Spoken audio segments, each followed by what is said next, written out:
फारुख अहमद मित्रमंडळाच्या वतीने आमदार चषक क्रिकेट स्पर्धेचे आयोजन करण्यात आले आहे। येत्या 3 फेब्रुवारी ते 11 फेब्रुवारी दरम्यान नांदेड स्टेडियममध्ये हे क्रिकेट सामने होणार आहे। माजी आमदार कैलासवासी सय्यद फारुख पाशा यांच्या स्मरणार्थ ही स्पर्धा घेत असल्याची माहिती वंचितचे राज्य प्रवक्ते फारुख अहमद यांनी पत्रकार परिषदेत दिली। स्पर्धेतील विजेत्या संघाला 55,555 आणि उपविजेत्या संघाला 33,333 रुपये रोख पारितोषिक आणि चषक दिली जाणार आहे। या पत्रकार परिषदेला वंचितचे दक्षिण महानगर अध्यक्ष विठ्ठल गायकवाड, उत्तर महानगर अध्यक्ष अयूब खान, क्रिकेटपटू मोहम्मद फहीम, मोहम्मद अत्तर, जावेद हाशमी आदी उपस्थित होते। कोणताही समाज, कोणताही शहर आणि कोणताही जिल्हा सर्व क्षेत्रामध्ये जोपर्यंत पुढे येत नाही तोपर्यंत त्या जिल्ह्याचा, त्या शहराचा, त्या समाजाचा परिपूर्ण विकास होत नाही। याच पद्धतीने आज राष्ट्रीय आंतरराष्ट्रीय स्तरावर आपण बघतो की क्रीडा हे एक असं क्षेत्र आहे ज्या क्षेत्रामध्ये प्रतिनिधित्व भेटल्यास तो त्या समाजाचा, त्या परिवाराचा, त्या शहराचा, जिल्ह्याचं जागतिक स्तरावर नाव करतो। भारतातल्या अनेक छोट्या छोट्या गाव शहरातून आलेले अनेक खेळाडू राष्ट्रीय आंतरराष्ट्रीय स्तरावर खेळून त्यांनी त्यांच्या शहर जिल्ह्याचं नाव केलेलं आहे।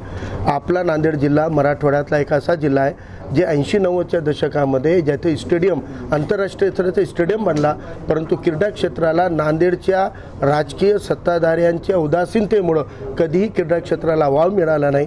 म्हणून क्रीडा क्षेत्राकडे राजकीय लोकांनी सुद्धा आता त्याला प्रमोट करणे आणि ते विषय चव्हाट्यावर आणणे गरजेचे असल्यामुळं वंचित बहुजन आघाडीच्या महानगर टीमनं फारुख अहमद मित्रमंडळाच्या वतीने एक cricket tournament, leather ball cricket tournament, आंतरराष्ट्रीय स्तराचा दर्जा असलेलं लेदर बॉलचं 2020 स्तराचं एक क्रिकेट टुर्नामेंट नांदेड जिल्ह्यामध्ये 3 फेब्रुवारी ते 11 फेब्रुवारीमध्ये आयोजित केलेलं आहे।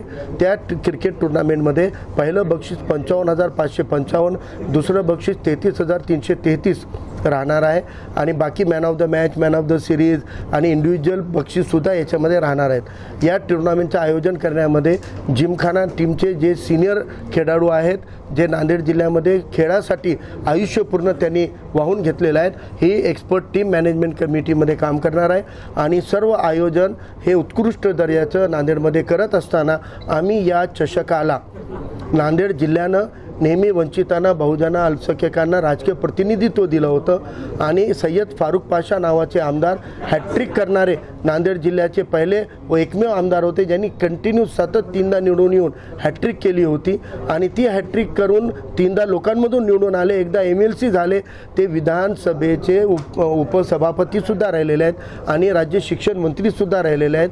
इतकं मोठं इतिहास त्यांचा असताना त्यांचा इतिहास पुसण्याचं काम त्यांच्या पक्षानं सुद्धा केला आणि राजकीय मंडळीने केलेला आहे। तर ही राजकीय बेईमानी पुसून काढण्याचं काम वंचितच्या वतीनं आमच्या टीमनं ठरवलं की आम्ही त्या मोठ्या नेत्याचं नावावर उजाड्यामध्ये आणण्याचं काम वंचित बहुजन आघाडी करणार आहे। म्हणून आमच्या या चषकाचं नाव मरहूम सय्यद फारुख पाशा आमदार चषक या नावानं सदरील टुर्नामेंटचं आयोजन आम्ही केलेलं आहे।